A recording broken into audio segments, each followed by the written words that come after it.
કોલકાતામાં બનેલી ઘટનાને લઈ ભાવનગરમાં ઇન્ડિયન મેડિકલ એસોસિએશન હેઠળ ખાનગી તબીબોએ હોસ્પિટલ બંધ રાખીને વિરોધ પ્રદર્શન કર્યું। મહિલા રેસિડેન્ટ ડોક્ટર પર થયેલા બળાત્કાર અને હત્યાના કેસમાં નિષ્પક્ષ તપાસ કરી દોષિતને કડકથી કડક સજા આપવાની માંગ કરી હતી।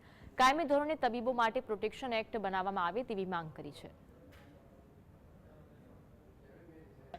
લોલીપોપ આપેસને કાયદો બનાવતી નથી।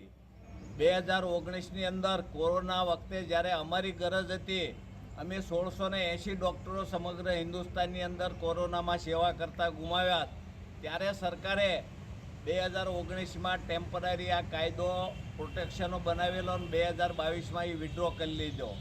આજના દિવસે સમગ્ર અમારી તબીબી આલમની માંગણી છે કે સેન્ટ્રલ લેવલનો આવો લો બનવો જોઈએ। હોસ્પિટલ, નર્સિંગ હોમ કે ગમે ત્યાં કાયમ માટે અમારે સલામતીના પગલાં લેવાય, એવા સરકાર જરૂર પગલાં